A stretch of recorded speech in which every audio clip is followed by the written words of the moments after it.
अस्सलामु अलैकुम वरहमतुल्लाहि वबरकातुहू। इस्लाह मुआशरा पर हमारी अल्हम्दुलिल्लाह बात हो रही है। बहुत से काम ऐसे हैं जो हमारे लिए गुनाह का सबब बन जाते हैं। कुछ का तो हमें इल्म होता है और कुछ हम लाइल्मी की बुनियाद के ऊपर वो काम कर लेते हैं, जिससे अल्लाह की नाराज़गी होती है। फिर परेशानियाँ, मुसीबतें और मुश्किलों का फिर हम शिकार हो जाते हैं और हमें समझ नहीं आ रही होती। इसी तरह का एक गुनाह जिसको न्यूंदरा कहा जाता है, जो कि शादी के मौके के ऊपर पैसे की सूरत में या किसी और तोहफे की सूरत में पेश किया जाता है। तोहफा बिल्कुल शरीयत कहती है मुसलमान भाई को तोहफा दे। खुशी का मौका ना भी हो फिर भी तोहफा तोहफ़ देना चाहिए, इससे प्यार मोहब्बत बढ़ता है। रसूलुल्लाह सल्लल्लाहु अलैहि वसल्लम की शादी के मौके के ऊपर अनस बिन मालिक रज़ी अल्लाह तआला अन्हु की वालदा ने खजूर का हलवा तैयार किया और एक थाल के अंदर उसको रख के आप सल्लल्लाहु अलैहि वसल्लम की खिदमत के अंदर तोहफ़तन पेश किया और आप सल्लल्लाहु अलैहि वसल्लम ने वह तोहफ़ा कबूल किया। कोई पैसे देता है तोहफ़ा कबूल करें, कोई लिबास की सूरत में आपको कोई चीज़ देता है, कपड़े वगैरह, वो तोहफ़ा कबूल करें। शरन कोई कबाहत नहीं है इसमें। अब गुनाह कहाँ बन रहा है, कबाहत कहाँ आ रही है, परेशानी का सबब कहाँ बन रहा है कि जब हम शादी के मौके के ऊपर रजिस्टर को खोल के बैठ जाते हैं और फिर हम देखते हैं कि किसकी तरफ हमारे कितने पैसे गए हैं और वो हमें कितने लुटा रहा है। ये एक बाकायदा एक शख्स की ड्यूटी होती है और वो बैठ के लिख रहा होता है और नोट कर रहा होता है।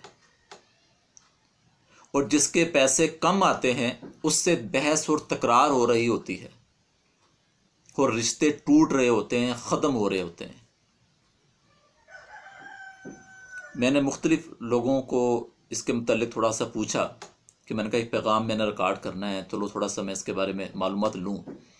तो मुझे बताया गया कि जी बाज़ जगह पर तो मसाजिद के अंदर बाकायदा ऐलान किया जाता है, मस्जिद के अंदर, कि जी फ़लाँ की तरफ इतने पैसे गए हैं, वो आया नहीं है, तो लिहाजा वो हमारे इतने पैसे लुटा दे।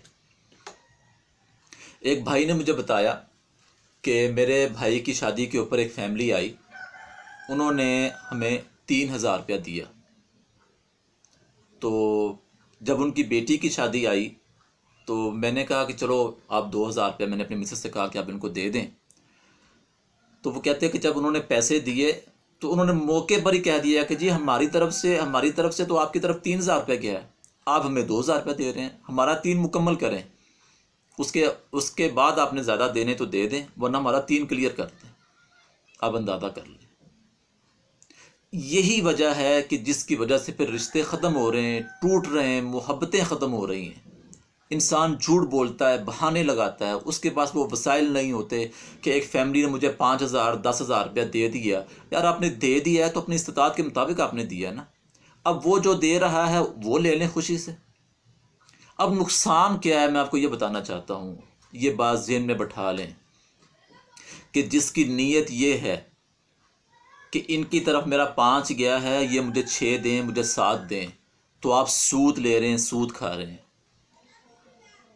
और जब आप सूद खाएंगे तो वो हराम का लुक़मा आपकी जब पेट में जाएगा तो आपकी इबादत कबूल नहीं होगी। वो सूद का पैसा जब आपके घर में लगेगा तो उसमें बरकतें नहीं होंगी, फिर लड़ाई झगड़े, बेबरकती, फिर यही शिकवा, फिर यही शिकायतें होंगी जो आज हम मुआशरे में सुन रहे हैं और देख रहे हैं। उसकी असल वजह यह है। और अल्लाह के नबी से फरमाया कि सूद का जो सबसे अदना गुनाह है, सबसे छोटा जो गुनाह है वो ये है कि जैसे कोई इंसान अपनी सखी वालदा के साथ बदकारी करता है। हम कैसे कह लें कि हम गुनाह करें और अल्लाह की बरकतें आ जाएं, रहमतें आ जाएं, हमारे घर में खुशियां आ जाएं? कभी भी ऐसा नहीं हो सकता।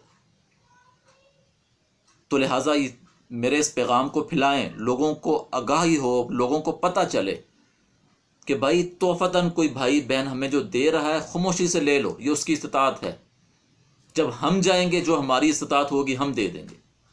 बात ख़त्म होगी। जहाँ पर ये मामला लिखने लिखाने का आए उनको बताएं कि भाई अल्लाह के बंदे क्या कर रहे हो, ये लिख कर तुमने किसको हिसाब देना है, क्यों अल्लाह की नाराज़गी मोल ले रहे हो, क्यों सूद की तरफ जा रहे हो, क्यों इस गुनाह की दलदल में डूब रहे हो।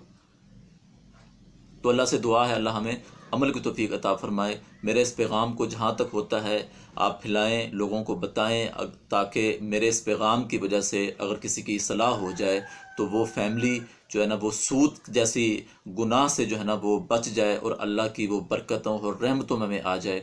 अल्लाह हमें अमल की तौफीक अता फरमाए।